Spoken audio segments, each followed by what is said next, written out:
Sup, Yu-Gi-Oh players? This is Olympia Yo coming with you, coming to you with a deck profile video. Yeah, this deck I've been kind of playing around with for a bit, and it's been really fun. And yeah, so this is my Ninja Lockdown deck. So start off 3 Hanzo. I know, this one's a proxy. My other ulti Hanzo is on its way. And I didn't particularly want to put in an Ultra next to Ultimates because sacrilege. But yeah, Hanzo, amazing. He's pretty much the Stratos for element hero. Well, for ninjas, obviously. Stratos is obviously an element hero. So yeah, so 3 of them because it is needed. Here's where one of the locks are. Dark Simorgh. Dark Simorgh is amazing. I really rate him. If you don't know his effect, he's a 7-star. 2,700 attack. Can be special summoned by banishing a dark and a wind from your grave, or can be obviously special summoned from your hand, or it can be special summoned from the grave by banishing a wind and a dark from your hand. Yeah, so amazing. Your opponent can't set any cards. That's spell, trap, monster if they really want to set a spell. So yeah, so that's Simorgh. White Dragon Ninja. Got them at 2. I did have it at 2, then I had it at 1, now I've got it at 2 again. It just wasn't nice at 1, sorry, because I kept drawing him. And obviously, Super Transformation, you can't special summon him from your hand. It has to be from deck. So I've got him at 2. My other ninja, just the ninja fodder, just for targets for my ninjutsu arts. Yeah, good effect.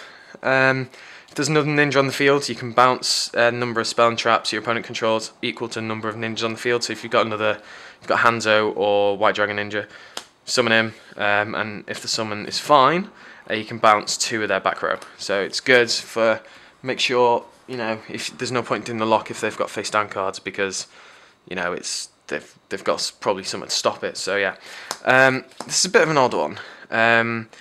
Did have 2 and 2 because I was unsure what darks to have in and what light, what winds to have in. So used to saying light and dark. So yeah, this is good because it's just an instant rank 8. So you can clear the field with your scrap dragon, so on and so forth if they're trying to stop you doing something. And also if you've got your lockdown and you haven't got any bouncing brigade, which I'll get to in a minute, it's good just to get rid of like your useless spells. Which I've got a couple in the deck, a couple of spells, I mean. So yeah, so it's interesting. It was good at 2, but I kind of paved the way for a couple of other things. So yeah, favourite card of the deck, kind of the MVP, is Mist Valley Falcon. Amazing card. It's in this deck it's amazing. You have to bounce a card to attack, and to declare an attack, you have to bounce a card on your side of the field. Now, this is good, because you'll see in a minute, and also another dark target, another bouncing, so this is the bouncing brigade, and you'll see why in a sec. And then just 2 Effect Veiler, kind of standard. I hate that they're different rarities, but I've got another super coming soon. Right, okay, so to the traps, because traps are more important than spells in this deck. Simple, 2 Fragrance. This is to go with Simorgh, this is to lock your opponent down, to basically render half of their deck in most cases useless. So yeah, your opponent has to set spells before they can activate them, and they kind of have to activate them next turn. And if you've obviously got Simorgh out, they can't set them, so spell and traps are not be able to be used. 3 Fiendish Chain and 3 Safe Zone. Now, this is what I mean by the Bouncing Brigade with Mist Valley Falcon and such. The reason I've got it at 3 and 3, I did have it at 2 and 3, but 3 and 3 is because Insectors rape this deck. Absolutely rape it, because they can jump past everything. So this is why I've got Safe Zone and Fiendish Chain, and they're not bad cards. You draw it, it's pretty good. So yeah, with the Bouncing Brigade, obviously with like Mist Valley Falcon for example, you summon Mist Valley Falcon and you got one of these activated. Summon it, declare attack, say bounce Safe Zone, turn it back to your hand. If it's attached to their monster, destroy that monster, replay, and then you can start attacking. Same with Fiendish Chain. Obviously, it doesn't destroy the monster, because Fiendish Chain has to be destroyed for the monster to be destroyed, and you're not destroying it, you're returning it to your hand. So, yeah, that's pretty much it. But 3 and 3. 2 was good, but having 3 Fiendish Chain and 3 Save Zone in your deck, that amount of control is just brilliant. And because you've got 4 types of bouncing cards, it's just very useful. And it's very difficult to get over when you start going. If you've got the lockdown and you're going, okay, I've got Miss Valley Falcon, Save Zone your opponent's monster, return it, bounce, okay, destroy, attack, May phase 2, set, go.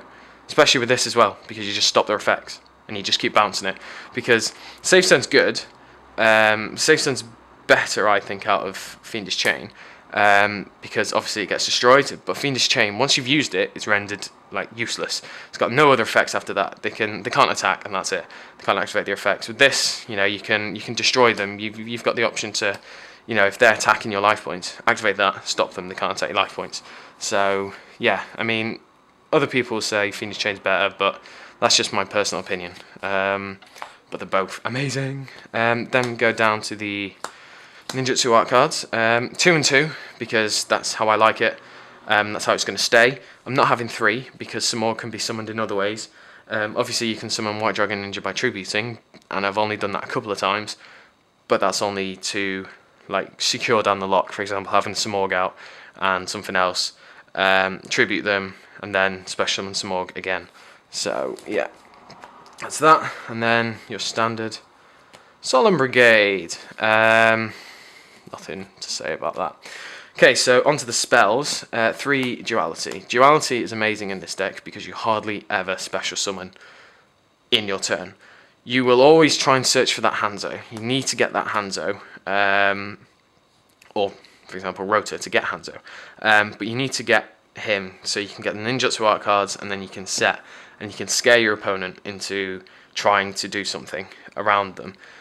Or you can just, in your standby phase, just activate Ninjutsu art cards and go mental. Standard back row destruction. You might question why I've got these in at all, but you need them. It's not at 3 only because it can be dead when you've got your lockdown and it's just there.